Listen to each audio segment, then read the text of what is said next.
All right. Today we are going to talk about creativity.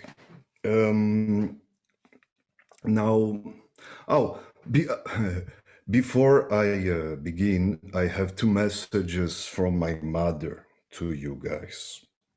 First of all, she asked me to tell you that she like you all. She like you very much. She said that she likes anyone who is willing to listen to me for hours. If it's not clear what she meant, it's not clear to me either. It's open to interpretations. The second thing that she asked me to clarify is that I said that we haven't met since September 2020, and it's September 2019. It's 1.5 years. I knew that. I just said the number wrong. So, yes. Okay, mother. Things are clear now. Today, we are going to talk about creativity,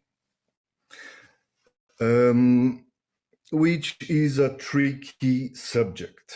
Now, creativity, intelligence, consciousness, motivation, they all sound very interesting, but I'm not sure they are as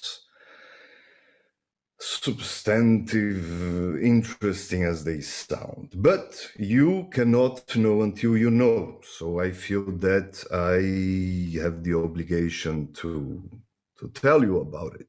Now, we won't have time to talk about intelligence and consciousness, maybe motivation if I have time. I chose creativity because usually that's what students most want to hear about. And then next week we are going back to much more important stuff, substantive stuff, maybe the most important, I don't know if the most, but one of the most important chunks of our course, decision making, and we'll continue with reasoning. So creativity is, and all the other stuff that I just mentioned, they are inside psychology, inside cognitive psychology. Because it's, well, psychology, as I told you, is one of the most heterogeneous and wide fields. It comprises so many different things, and for historical reasons. But there are some fields, and this is one of them, that they are not really science. Now, when I say it's not proper science, I mean it's not Popperian science.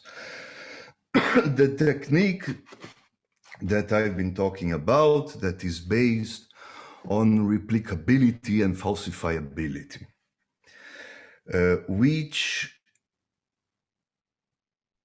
these fields, personality, emotions, all these things, it's not because the people that study these subjects are not I don't know, intelligent enough, or they don't know. It's because this field, we cannot apply the technique, the pure technique of science, because they all depend on time. We cannot have a proper control. We cannot have intervention. And these things, it's hard to form, it's hard to achieve valuable prediction.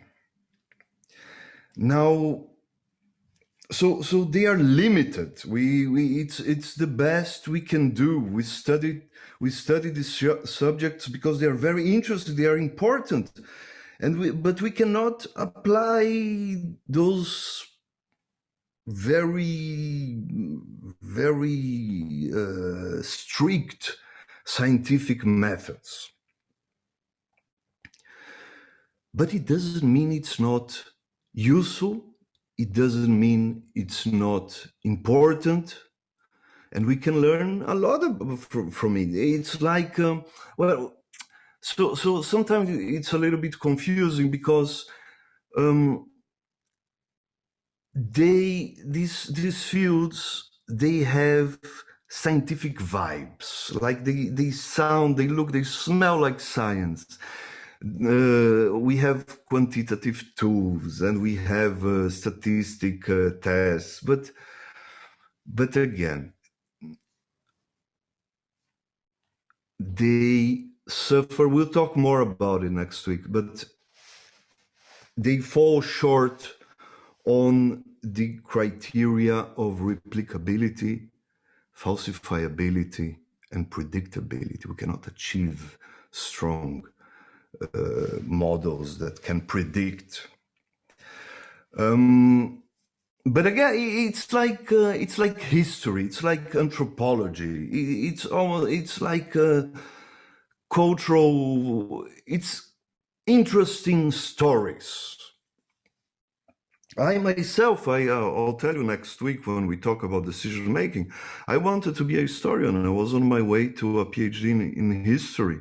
And then by chance, I found myself in psychology. But anyway, so the context of everything that we are going to talk about today is that we can learn a lot from the insights of very intelligent people that have devoted their careers and life into observing things and trying to describe them.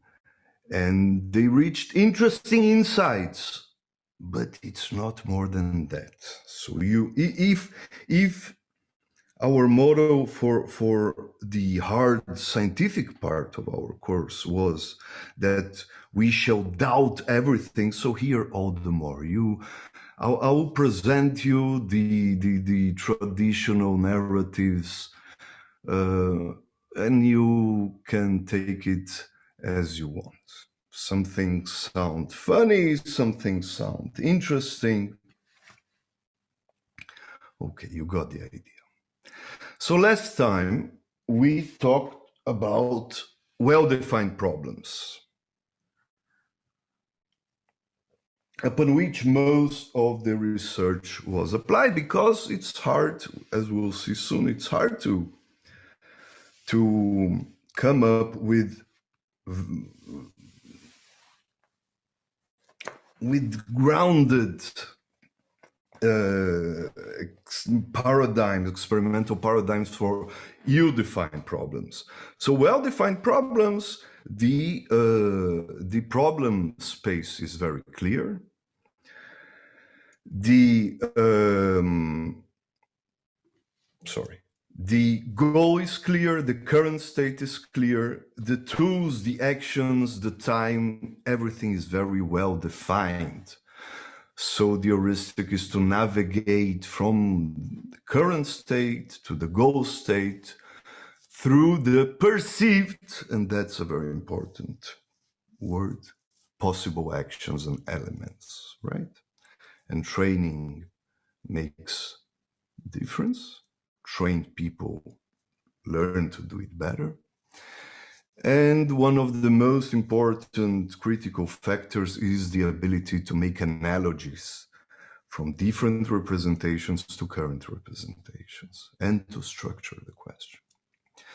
And we saw, which I raised many questions about, but we saw the traditional definition, discernment between trial and error problem solving and insight-based problem solving, right? Okay, so ill-defined problems. Most of our problems, most of our challenges in life are ill-defined problems. We don't know what we want to achieve, or it's not clear, let's put it this way, or let's say that different people define it differently enough so we cannot agree upon the starting states, the goal states, and obviously not the tools at our disposal. So most of our big things, important things in life are you-defined problems. The common principles definition is that you-defined problems are complex. We find it not only hard to pinpoint, to recognize the main variables, we also find we cannot clearly define the relationship between the variables. Things change all the time. The variables change, their connections change. The critical processes disappear, appear a long time. So it's all about uncertainty. Uncertainty for the problem solver and for the observer, the scientist trying to somehow find something, descriptions that can be translated empirically. Manipulation, let's not even talk about it, but even to describe in a way that is reliable. Vague, obviously, is when it's even when we look, so everything is about hindsight explanations, and even for short periods of time we appraise things differently. Let's think about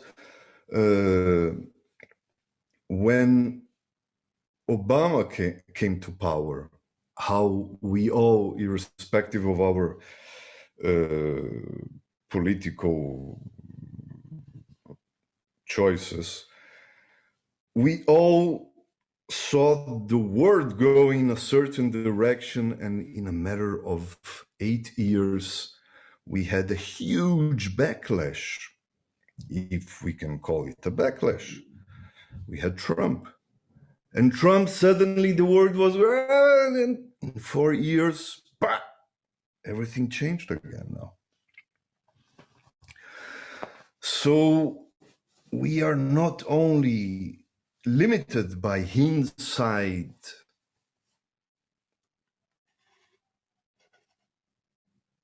strive to build a coherent story, but even if we feel that we still use the same tools, we see things the same, and suddenly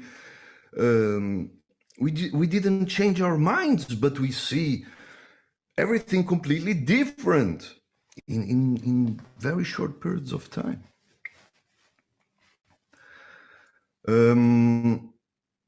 All right, so this is one of the rare examples of an attempt to study you-defined problems in lab.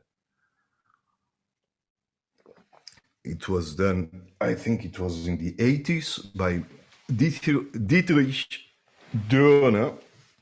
He's a German, he's now an emeritus. He was born in 1938. He's still alive. From the Otto Friedrich Universität. So this is like the Sims game, that you build a world, and it's not clear what you're doing over there. What are the goals? So participants were given a small town, with Bahnhof. Katharina, du bist hier? Kannst du verstehen? This is the train. This is, okay, it's a city. It's a small town. And the participant is the mayor of the town. And the participant can do whatever he or she wants. So the question, what is the goal? It's to enlarge the town, to take care of citizens' happiness. What is happiness? To balance the town budget. What are the trade-offs? Things change in time. It's not even clear what the mayor can do. So the conclusions from that study, whatever, we'll take it as face value. They defined successful and unsuccessful participants. So the successful ones, they focused on the most important problems. The unsuccessful were erratic. The successful, they were critical. They assessed all the time their own decision making by using feedback from the solutions and from other people. The unsuccessful were adamant and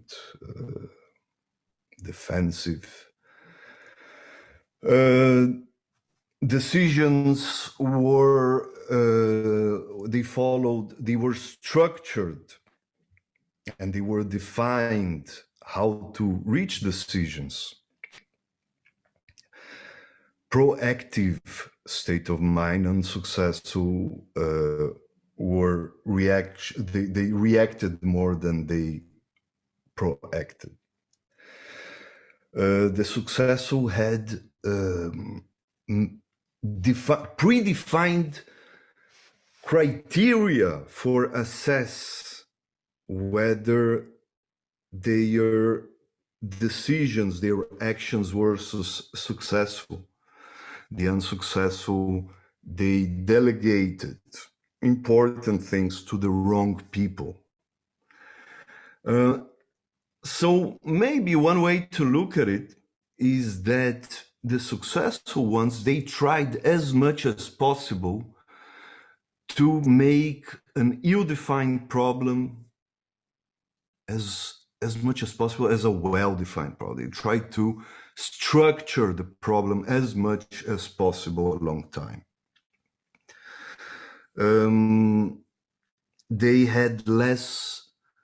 They were less prone to confirmation bias, and they had clearer and more defined sub-goals. If you remember, sub-goals is one heuristic that we use within well-defined problems. When we cannot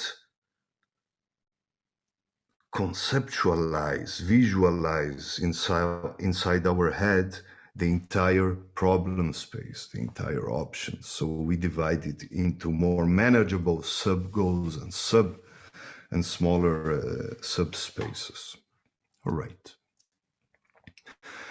So that was all. Until now, we talked about convergent thinking, when we take all the information and everything and we converge into a clear solution, or perceived to be clear solution. And divergent thinking is the opposite. We start from what we think that we know, and we diverge wherever. So the figure here is that maybe one bottom line description of creativity, it is a rare combination of a lot of different things that must converge at the same time in the same person, the same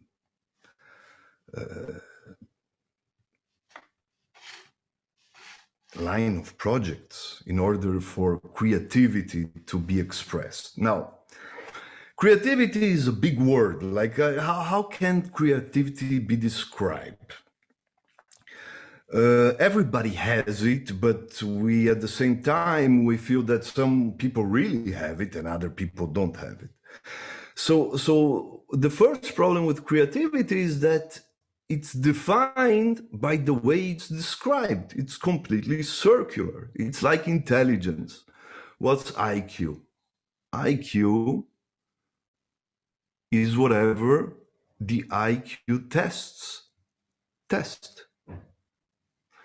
So we have the same problem here with circularity. So the first challenge was, let's find the minimum agreed upon criterion to define creativity.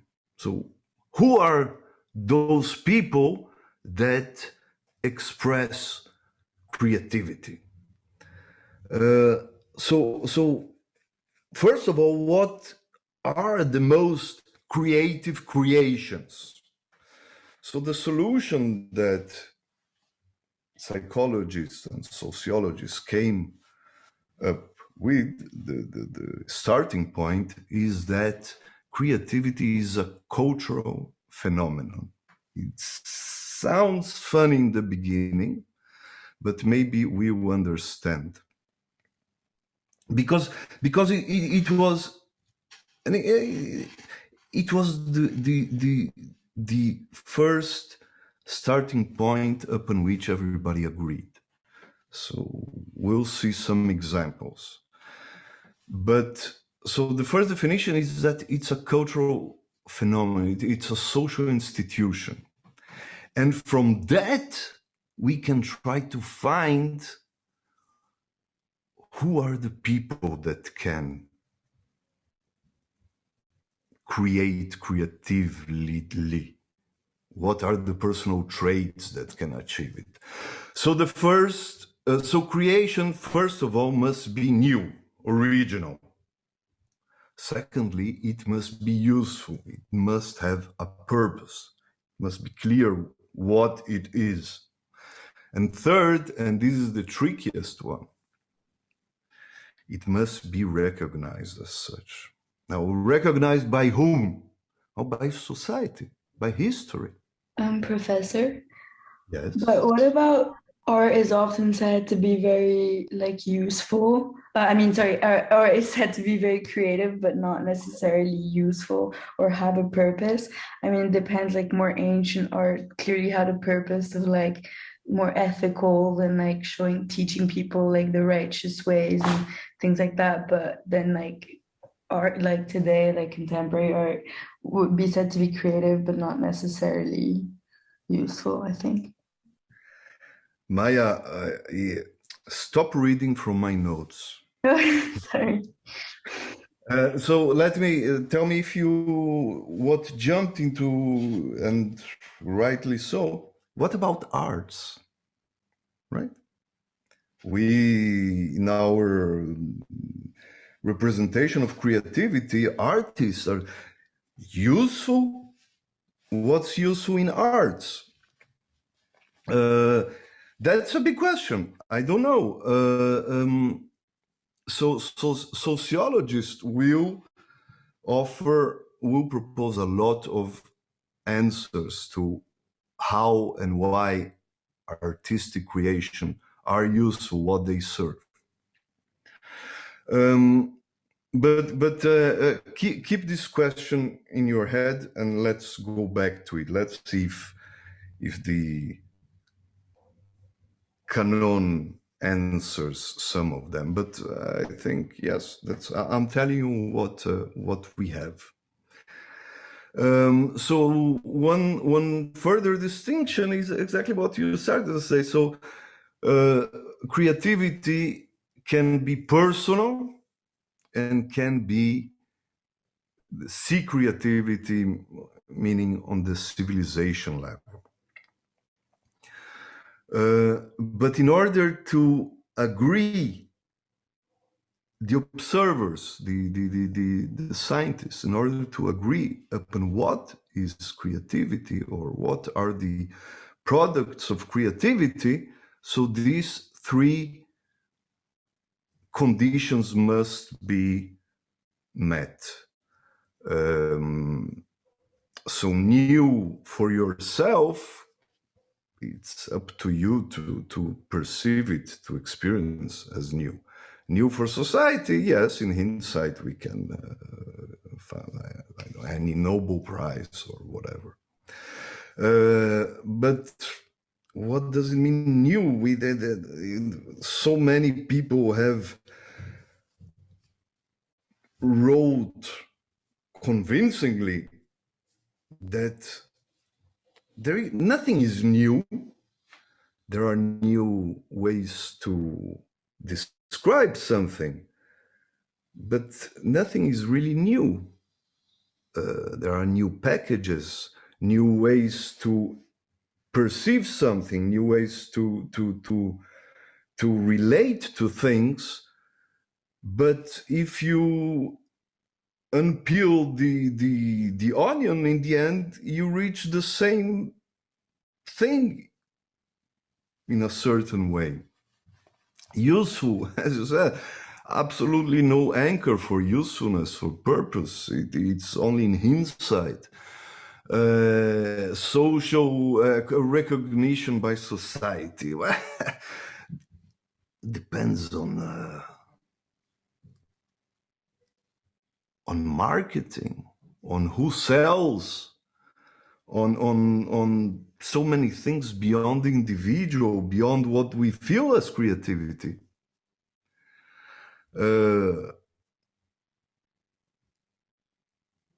great artist, I know so many examples. Van Gogh, was it good? Only after he died, he was recognized. So for the creator themselves, creative creation is only valuable if it's recognized. So creativity is a combination, rare combination of a lot of things at the same time. That's how it has been defined. We will focus on the creative process, from which, once described, we can try to recognize creative people. And we will leave aside also, because if what we are talking, you're already feeling that it's blurry, so creative product and environment, society, all the more. But so the process,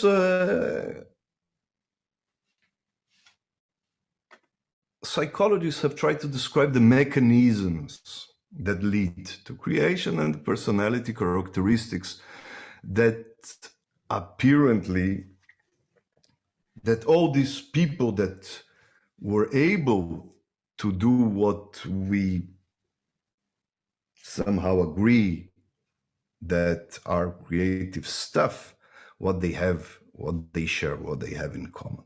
These are all inside stories. They have very few anchors. There is nothing that we can predict. But maybe it's interesting. I find it interesting. Again, the product is agreement in hindsight. It's like everything in history, environments. The idea. So the question behind the creative environment is that if we look on how we describe things, history, societies in the past, let's say the Renaissance, or so many examples. So how some places, some societies, some cultures suddenly fostered in a certain period of time, suddenly a lot of people in that place, in that time, started to create much more than the same people in the same geographical location with the same culture, if culture between centuries is the same culture. I don't know. They couldn't, and suddenly, yes, I see your faces. But so obviously nothing can be predicted. Okay, we'll see two main proposed descriptions of what is a creative process. This is the first one. So this is a continuation of what we saw last time, the trial and error strategy of problem solving with Thorndike's cat, which in my opinion, I find it funny because everything can be described by this diagram. Like, so it starts with discovery of the problem, with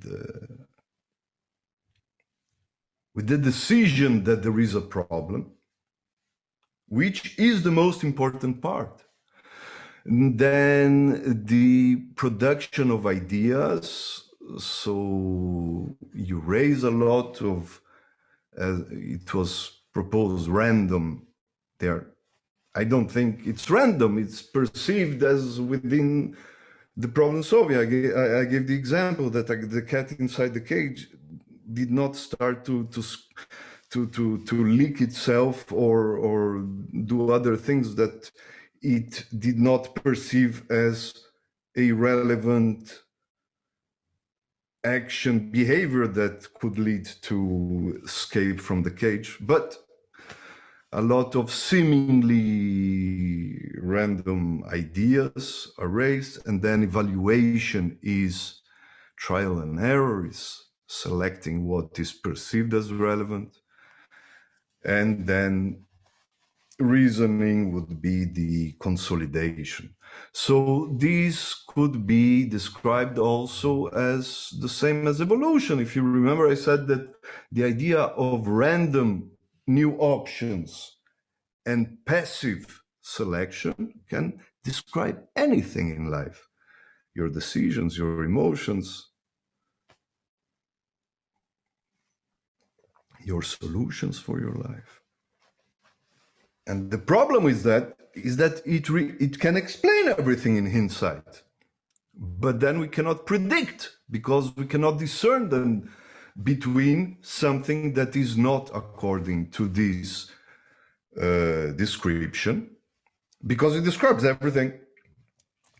So these would be like the mutations, the random mutations, and these would be the selection. Now you may say, wait, but selection, me have described as completely passive, and here it's the person, the problem solver selecting, but it's not. It's the perceived relevance of the problem. The problem is selecting, and it's the circumstances are selecting the useful, and it's mediated by the perception of the problem solver, with obviously misses a lot, is already limited. So what, in my opinion, the most important part here is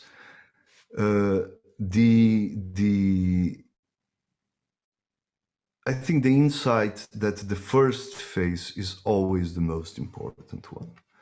The discovery phase, the definition of the problem, of the question, or the redefinition of a given question, the reappraisal of the premise, of the accepted assumptions. This is always what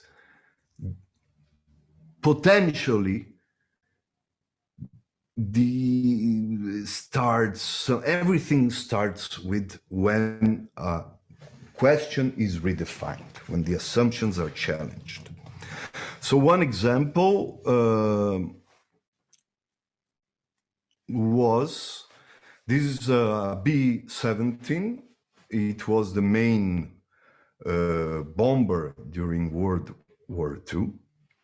And in 1942, these bombers were crashing and landing all the time for no apparent reason. They were, as you can see here, they were landing without the landing gear, without the landing wheels. Now, in unreasonable numbers, these crashings were occurring. Why did it stop? There was another movie. This is a real footage. And you can see they are landing without the gear, and this is not under fire. And so it was and these are experienced pilots. Okay, so they were exhausted. They were under very high stress. So for a long time, that was the explanation, until someone decided to give a better look. And they discovered the main thing is that they were really retracting. They were retracting the landing wheels. Most of these crashes, they were retracting the landing wheels gear before, immediately in the minutes before landing. So this guy inspected the procedures, and what he found is that the joysticks, the controls for landing and for controlling the wing flaps, the flaps, you know what, in the wing there is this thing that in modern planes, they are used both for taking off and for landing. They either retract or they raise. So in the B-17, it was a simpler one. They were only raised. So what this guy found is that, first of all, they were next to each other. And second of all, they had completely arbitrary forms. They were not, you look at this, intuitively, they don't symbolize the functions. So these pilots under stress and exhaustion, they were doing the opposite. So the solution was to redesign the controls into something much more intuitively comprehensible. And it really solved the problem. They stopped crashing. So the main thing here was the discovery, was that, okay, we do have a problem and maybe there is something here. After this realization, anyone could come up with the solutions. The main thing was the guy that said, wait. We must find some pattern, some explanation. It doesn't make sense. Okay, so how did people try to somehow investigate divergent thinking in lab?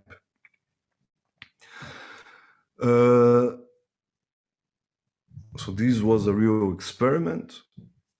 You have 60 seconds to come up with as many uses for a hammer. Or what can you do with a brick and knife? You have 60 seconds.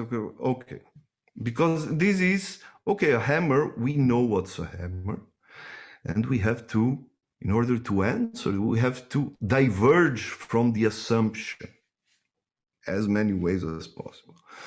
No, yeah, this is a problematic thing because it's confounded, for instance, with verbal fluency, with speed. Are we really assessing creativity with these kind of questions?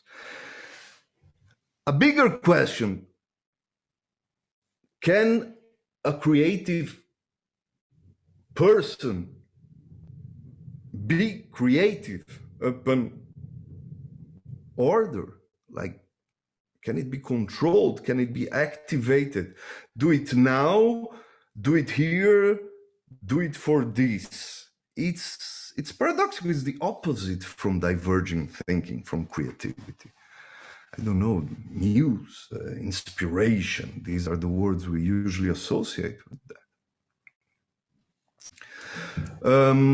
This is the second model by Wallace in 1926. He suggested from observation, he suggested 5 different stages for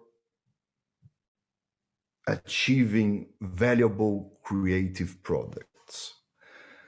The first one, as we said before, is the most important one. But the last one, the validation, the recognition, is the most challenging one, is the longest one. So one example that people usually use was the Wright Brothers. So first stage was to decide that it's a valid question to try to fly. So it used to be a dumb, it used to be like a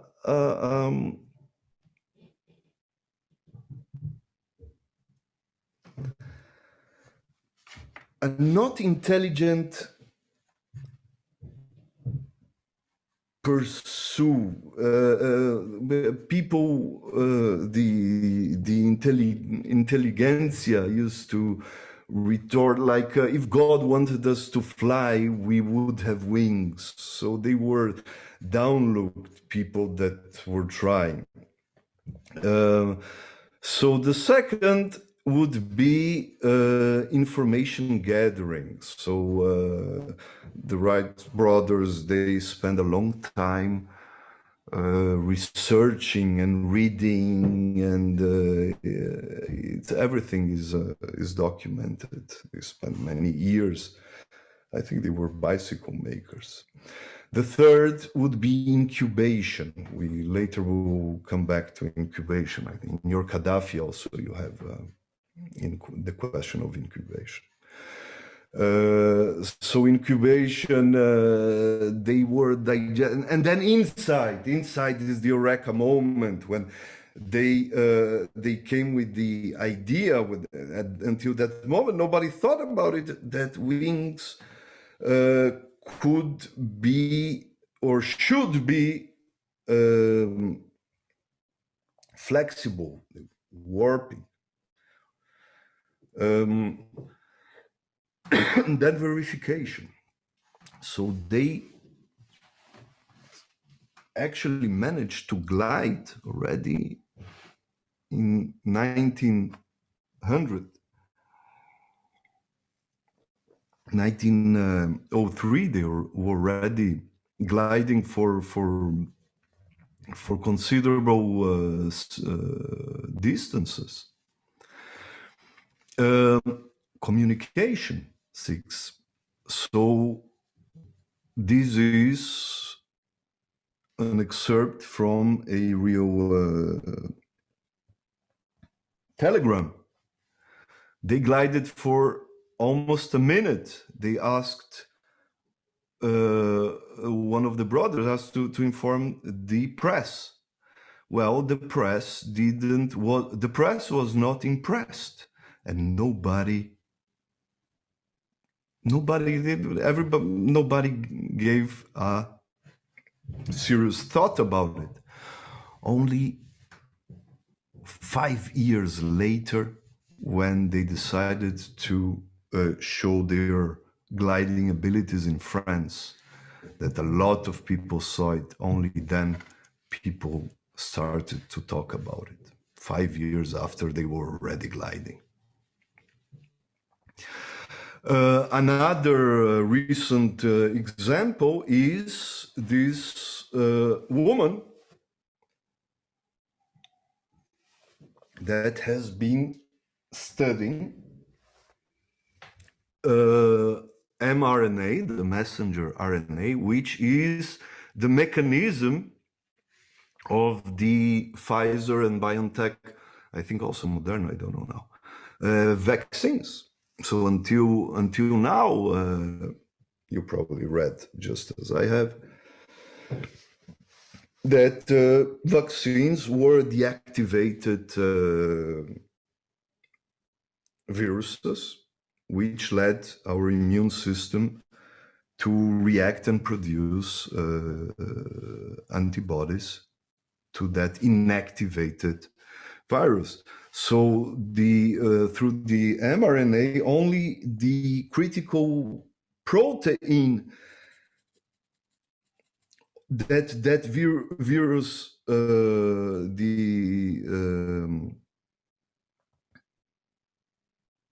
the corona family of viruses uses to bind to a cell. Only that protein is used, and it's enough for the immune system to build effective antibodies. So this woman for 40 years was shunned upon by science, by all the institutions. She was completely, she suffered. Well, she was a not very socially charismatic person. Okay, so how the inside model has been studied in lab, the main factor, the main focus was this inside stage, the eureka moment. So what has been proposed that you have to think out of the box in order to reach it. So this is part of an experiment. You are given these things: a candle, a box of how do we call it? Nails? How do we call it? And matches. And you have to attach the candle to the wall, light it, but you have to attach it in a way that wax will not drip on the floor. How can you do it? I will not ask you to try to answer it, also because this figure makes it dumb, but the solution is to use the nails to attach the box to the wall, and then this is physically unfeasible, at least for a carpenter like me. It wouldn't hold, but let's say. So the focus of all these, not many, but few studies, was in the need. The critical factor is to think out of the box. This is an example for the incubation stage. This is from Nature 2014. This is the number reduction task. I will not explain it. It's not that important. What is the task?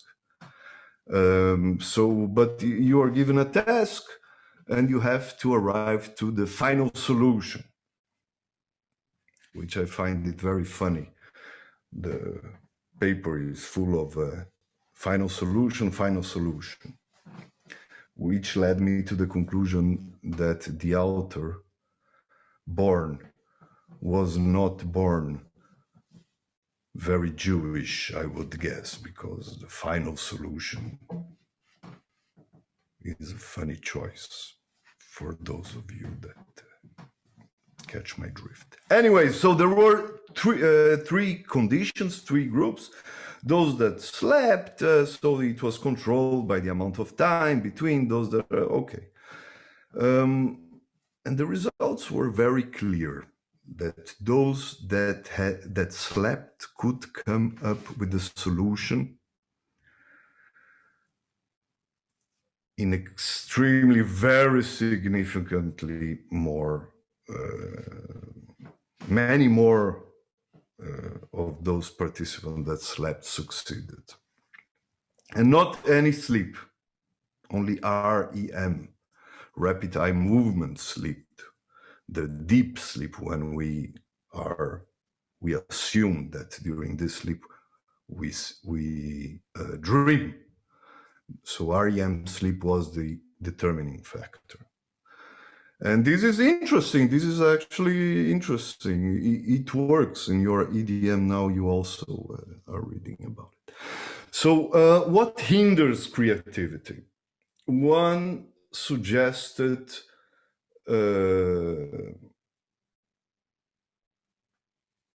challenge, obstacle for valuable creativity, activity, creation is Einstellung. Einstellung means attitude, a firm attitude, a fixed mindset, which is the opposite from divergent creative thinking, right? So, for instance, in this study, participants were asked how to measure the target volume. So you use jug A and C. This is 18, so 15 plus 3.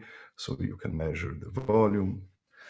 So it's not that important what was the task, but what's important is that they found that whenever, the solutions are missing here, never mind.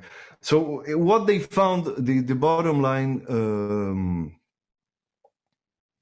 conclusion was that when people find or are given an effective pattern solution, they will keep on using it, even if this solution is not the most efficient one, even if they can improve it.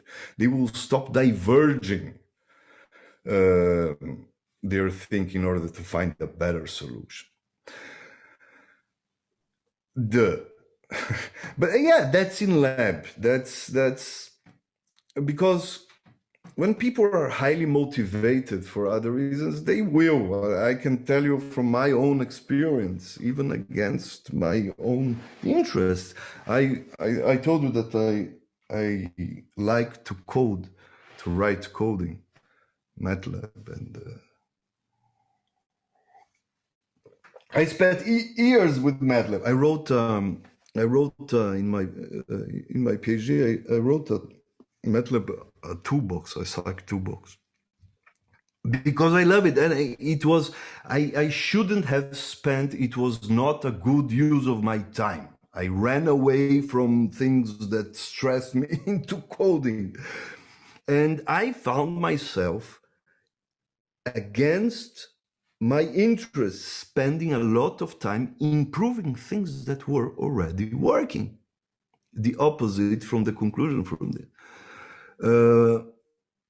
So obviously many things are involved in these processes, and motivation is one, although motivation should have led me to be more efficient, to reach my goals faster rather than spending my time improving something. Okay. Diverging. But following this conclusion, it was proposed that expertise hampers creativity. Maybe through, I don't know, arrogance, and also success and expertise, they lead to Einstellung, to a fixed mindset. So, for instance, think about this is the explanation. I will challenge it afterwards. So think about the 2016 elections when Trump was elected. All the experts were predicting that Hillary would be elected. And the very few that predicted Trump were not the most considered pundits, experts, successful ones. They were like small people on the fringe of the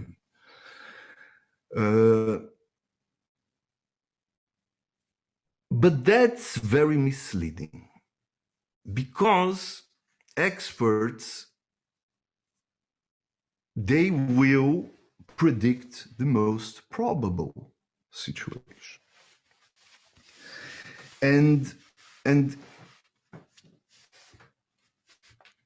there were a few, I don't remember, so maybe one or two that actually predict. But in order for us to conclude that expertise hinders creativity or diversion or thinking out of the box, we would have to consider all those non-experts and see if the proportion of thinking out of the box was and efficient, like valuable thinking out of the box, in that case predicting Trump, was higher than the experts.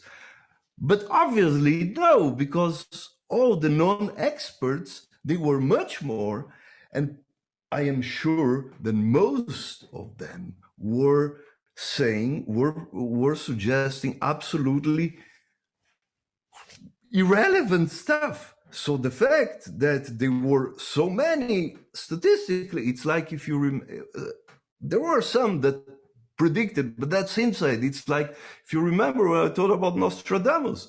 So there have been infinite numbers of crazy people predicting crazy stuff and writing it down in the history of humankind.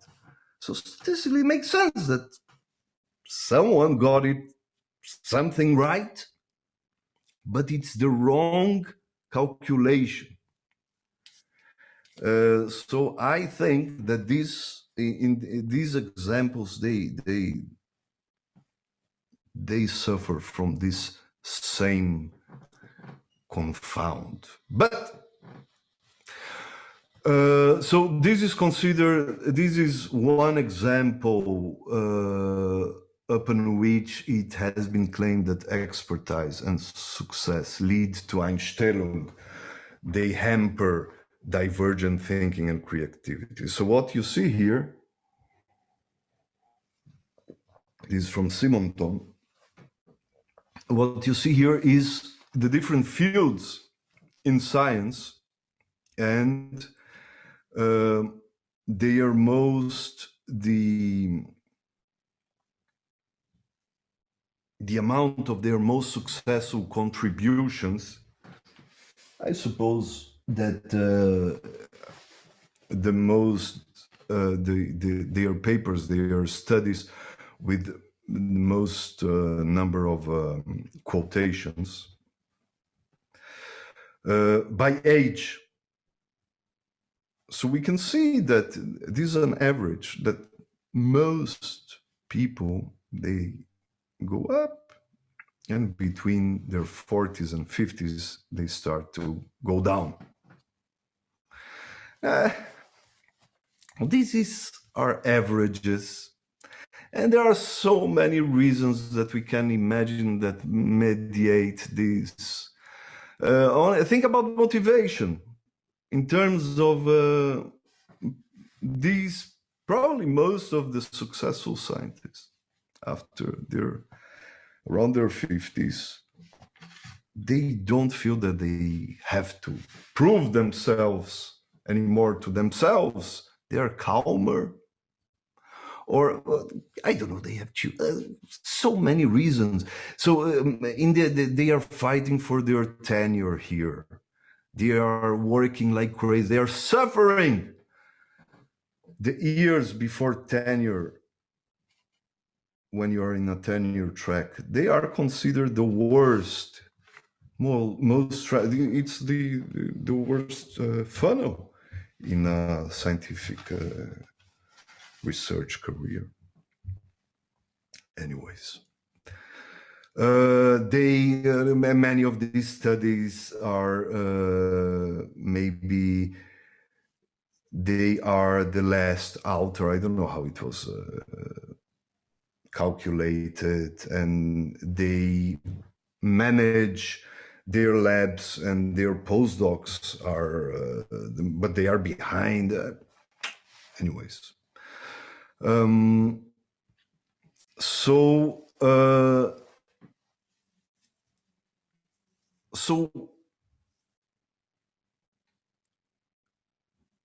but one thing is clear, that expertise is a necessity.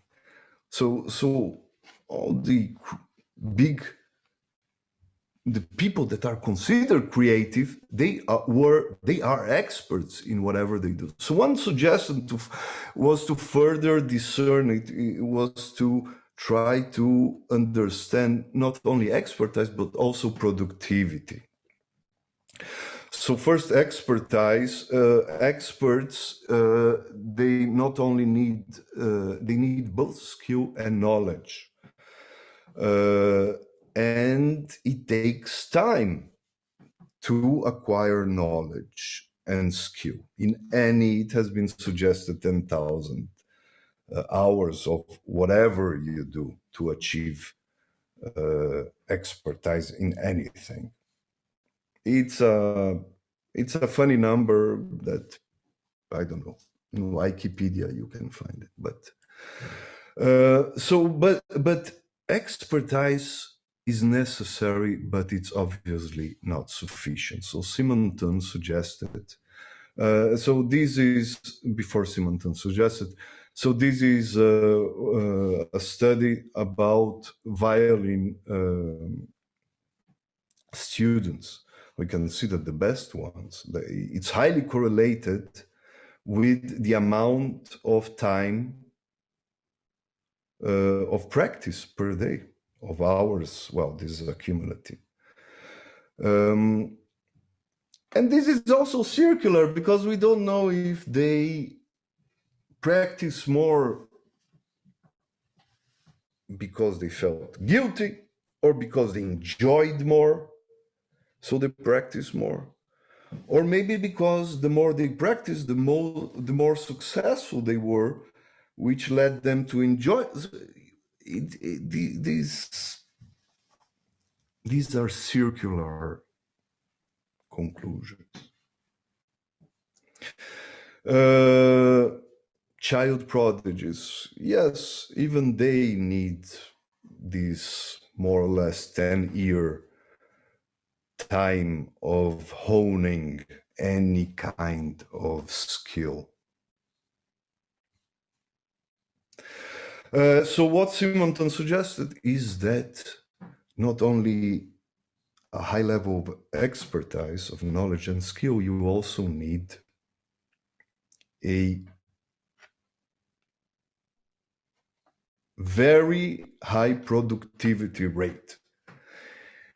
The more you do, the higher the probability of something that you did will be eventually recognized.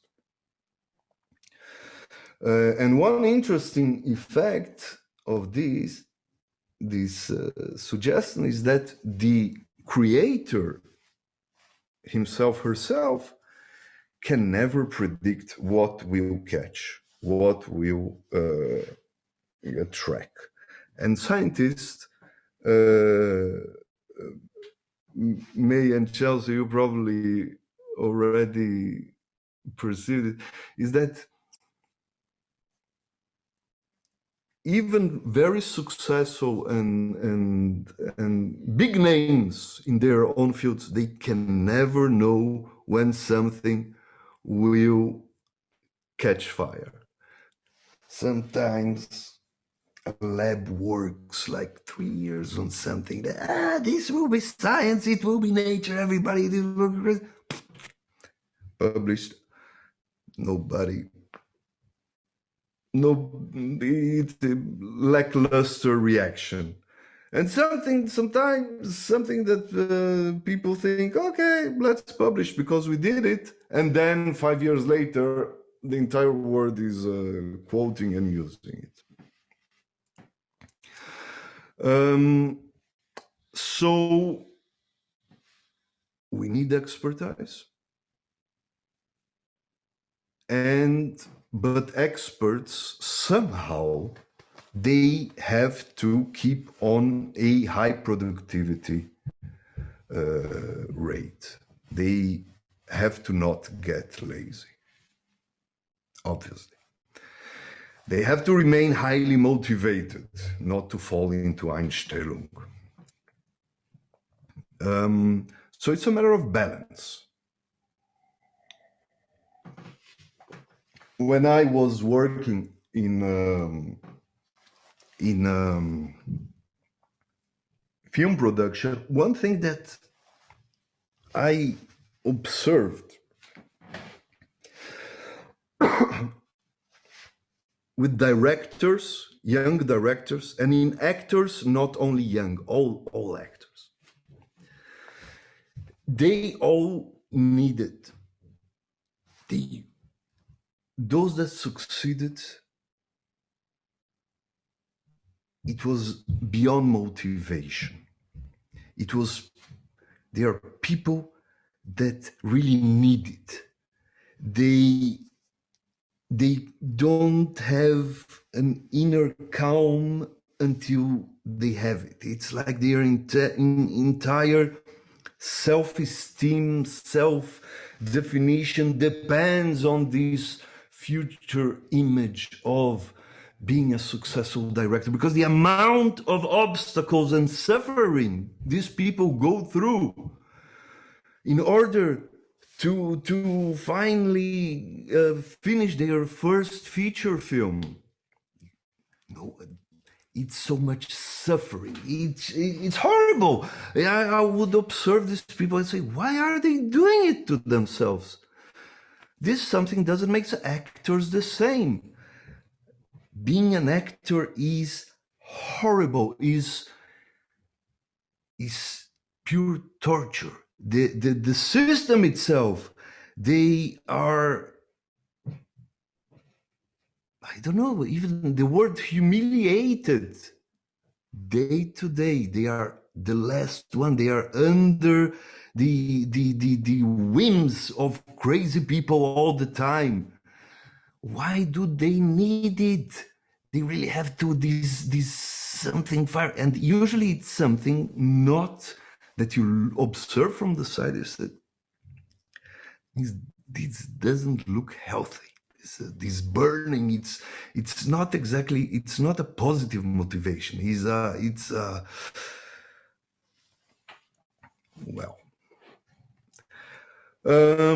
So people try to find who are, so if what we have been talking until now was already limited in terms of lab and agreed upon evidence, so now trying to understand who are the individuals and their personality traits is even more funny. Most of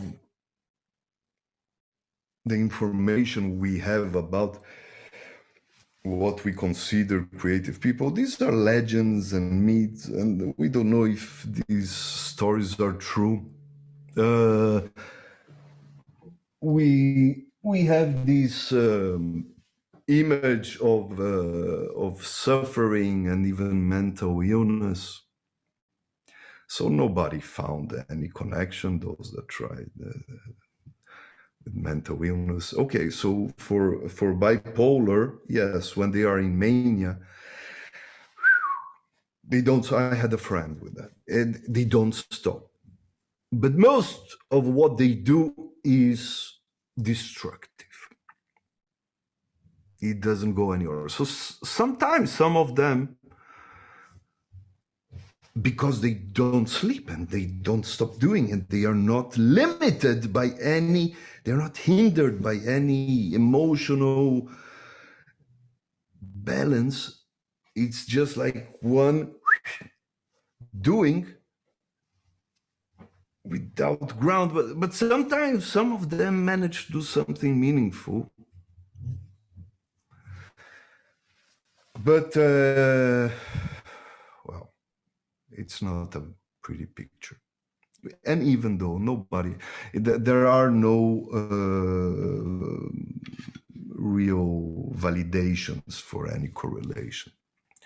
What has been found is some correlations between creativity and some kinds of extroversion, but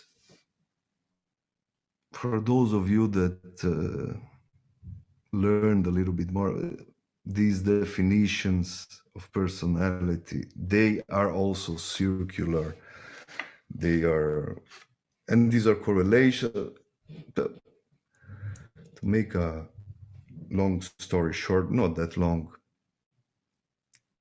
we don't have a clear definition of personality traits that we can connect, and nothing about prediction of who can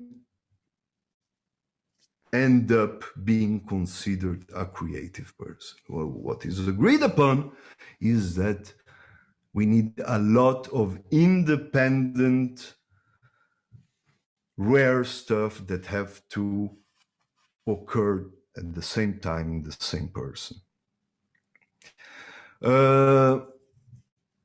So how can we improve creativity? So one thing is to expand the search space. Think outside the box. Can you connect all these dots with 4 straight lines? If you go outside of the perceived space, like this. Can you connect this with 3 straight lines? Yes, if you go outside your initial perceived realm, thinking outside the box. There are courses, there are ways that you can, I don't know, learn. The question is how being creative is defined. You can check it later, it will be on the slides. John Boyd suggested the snowmobiling, which is thinking out of the box, which is redefining, reappraising, redefining our assumption, the way we perceive something, a function, a concept. Disassemble it and give it new definitions. So the snowmobile, it's called snowmobiling because you take the tracks from a tank, the motor from a boat, the handle from wherever, the skis, and then you have a new thing.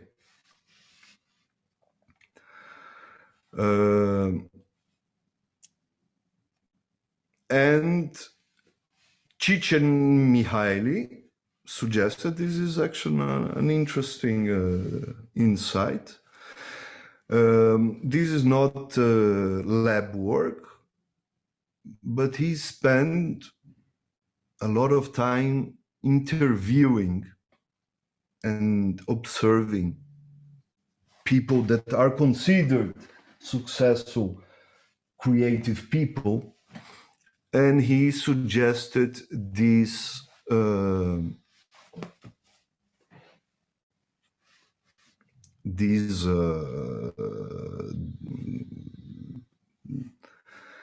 this definition, so you have skill level and you have challenge, motivation,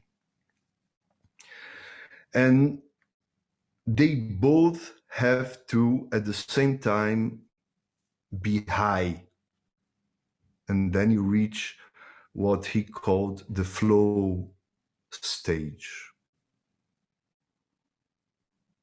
And this is the zone, the vibes that people with potential for doing great things must be within in order to do great things.